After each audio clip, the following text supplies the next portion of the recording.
Parshas Vaeira. So to answer last week's question, Parshas Shemois, the question was what was the total amount of babies that got thrown into the Nile River? So the answer is found. Sefer Class also Rav Chaim Kanievsky brings that the Shir Rabbah Medrash says that Aleph Tesvav, it says that there were 10,000 was the total amount thrown into the Nile River, and Rabbi Levi says that there were actually 600,000. Oh wow, that's a lot more. Okay. Yeah. Okay. So if we're talking about the Makkos, the main part of this parsha, first 7 Makkos, then might as well use the Medrash for Yosha, brought the Otzim Midrash. So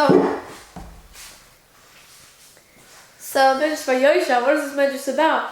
it's going on the Oz Yasher, the song of Oz Yasher. That's what's called by Yosha. It's like a lot of other small Midrashim. It's called that because of the first word that brings us by Yosha. So Uvrov G'Oincha, going in that part, says Amr Chachamim Eser Makkos Heva Kadosh Baruch Hu Al Mitzrayim and Mitzrayim. Says the Chachamim say there's 10 Makkos that Kadosh Baruch Hu brought on Mitzrayim and Mitzrayim. It says the first Makkah he brought on them dam. And it says, why did he bring on them dam? Why dam? Because Mitzrayim wouldn't let the Bnei Yisrael to do tefillah. They wouldn't let them be toivel when they were needed. Yes.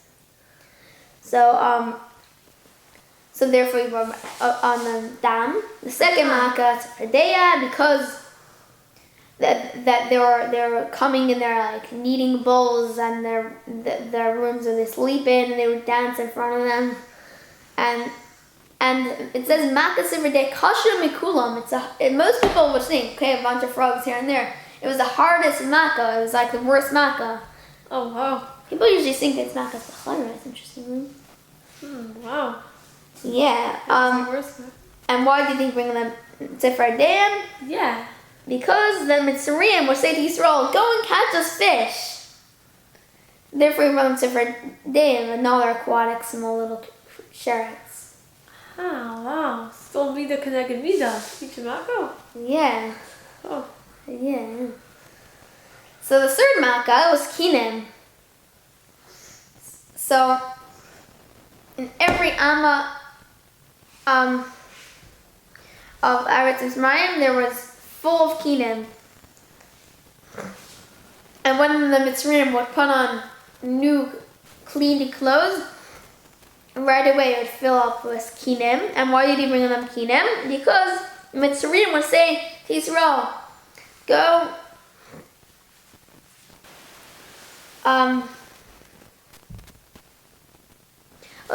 go clean up our houses. Go So it said they got it messy.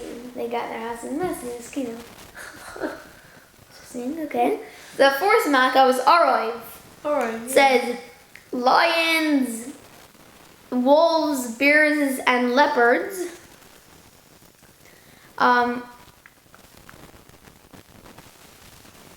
With the leopards.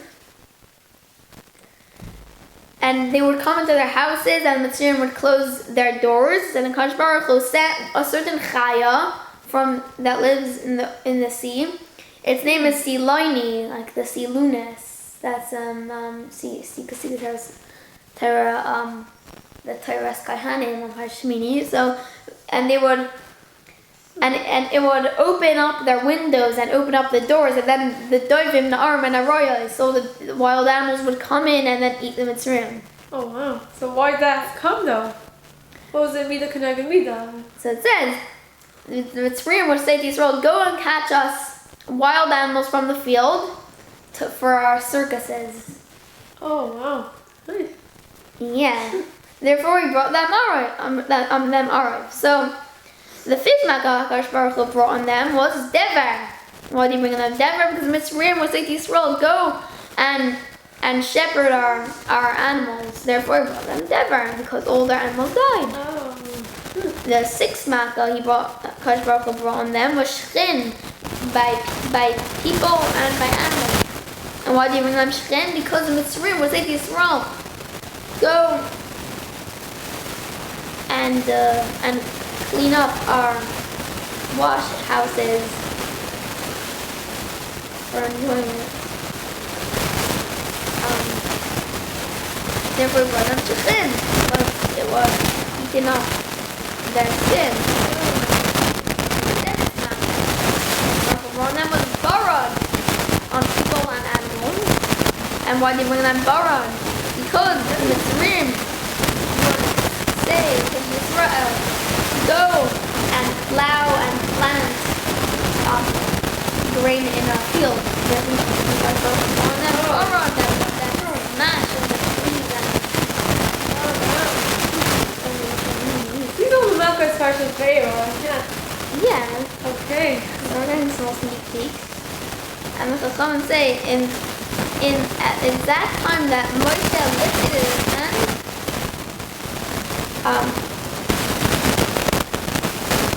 he lifted his hand in tefillah. To Hakadosh Baruch Hu.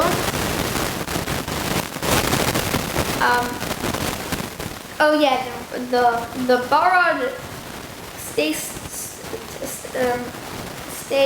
still between the Shemayim and the Aretz, right when he was davening for it to go away. It immediately stopped and then came down by Yeshua. So the Bible says, "Vayetze Moshe me'im Paro esapir, vayifrosh hapav el Hashem, vayichadu ha'olos v'abar." Stop in mid-air. Not their line.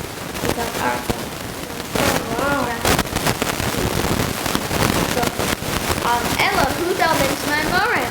Hashem Yeshua v'nilchan imasam lachem shloshim v'acham he was battling with 31 kings. V'shlich Hakadosh Baruch Hu aleim, and then Hakadosh Baruch Hu threw them on them, on the 31 kings.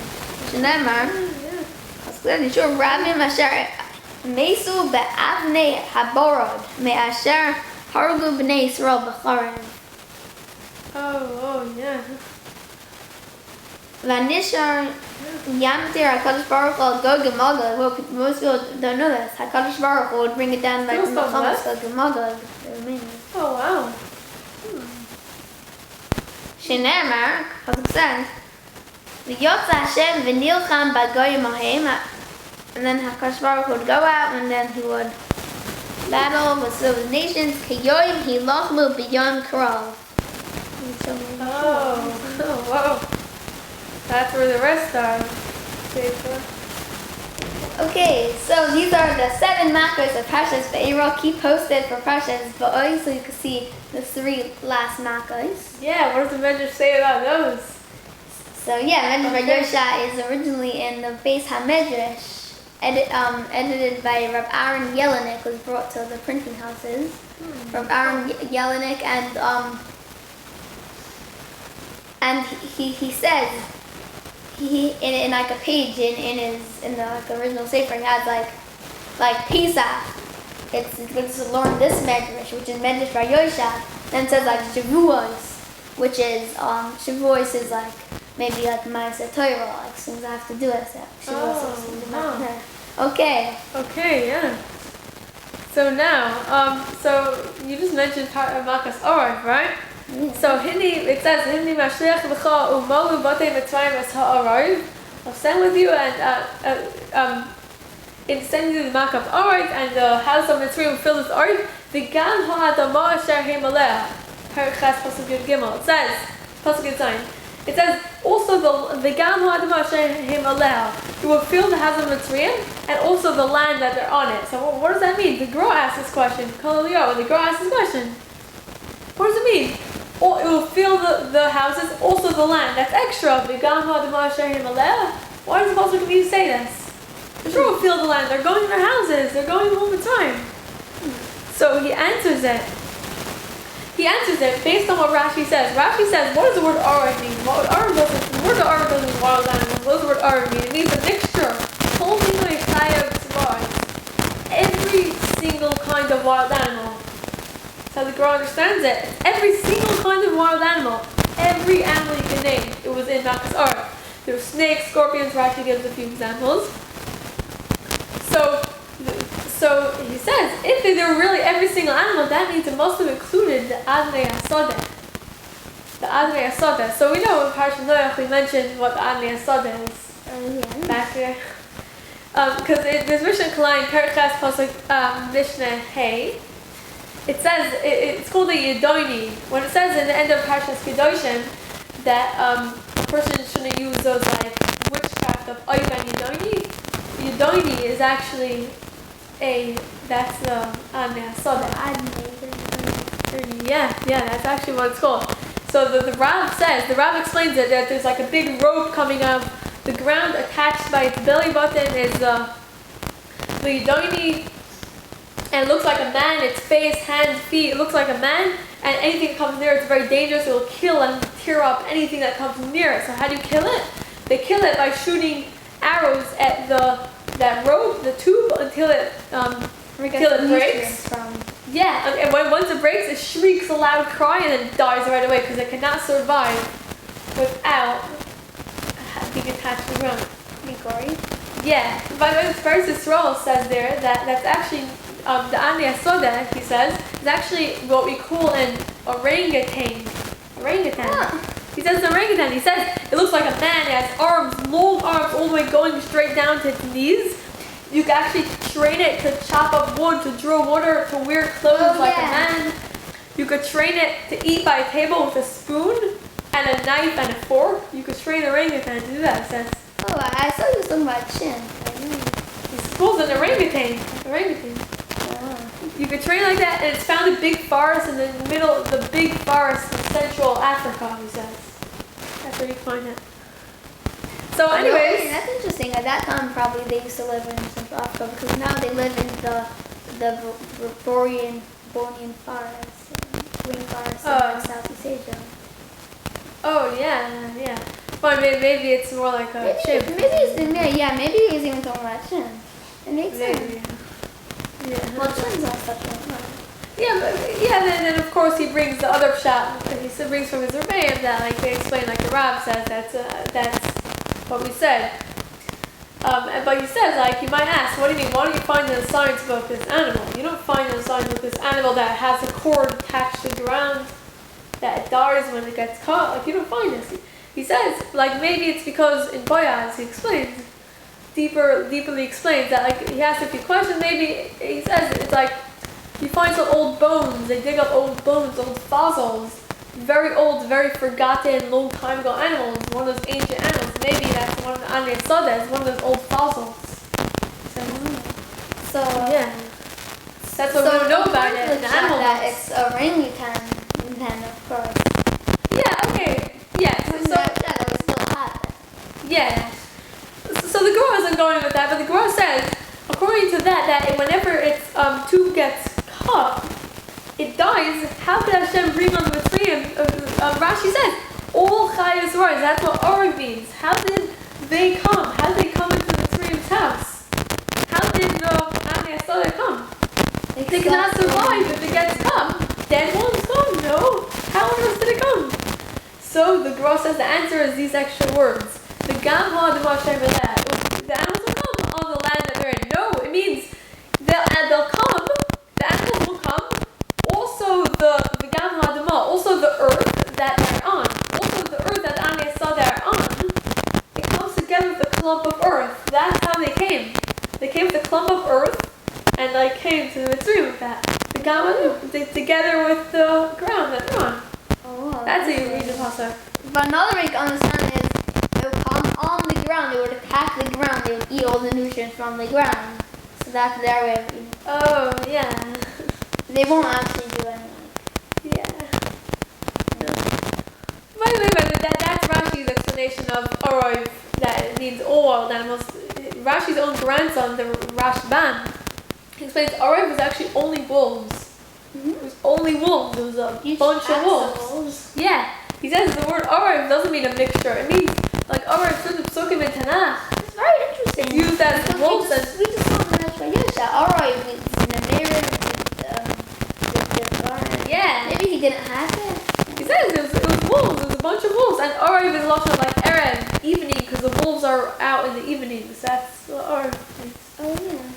Different Psukim use the word Orov together with wolves. So yeah. That's actually very interesting. Why is there a Rashban say that? I don't know. That's the rarest explanation. Yeah. Yeah. So if you're drawing a picture according to Rashban, that would be Yeah. Oh, yeah. Okay, just to end off before we get to the question, just one more interesting thing about Makas Dam. Just getting back to Makas Dam. The Yaakov Amoyes. So it says that by the Mabel, everything on earth died except for the fish, but the fish stayed alive. So why by Makas Dam the fish died? Why did they deserve to die? So he says, because the reason why by the Mabel, it was because of znus, that the people, the behemoths, the chayas, they all did znus, that they all were choyte. But and the dogim over there, they didn't do any znus, so then they didn't die by the Mabel.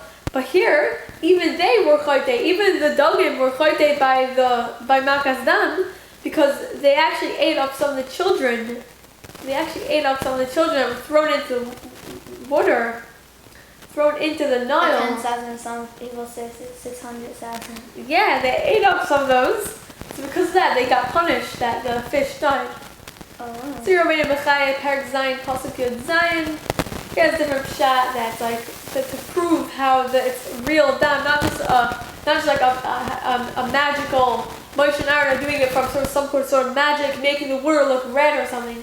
It's proving how it's actually real dam in the texture that the fish, they need cold water to survive.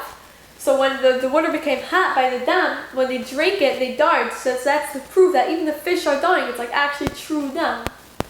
Oh. That's like a different. Also, like how could fish drink the water? So you have a fish, you have a bowl, it's the goldfish, and next to it it's like flapping when the empty fish. Yeah. Really, it's like they go through like gills.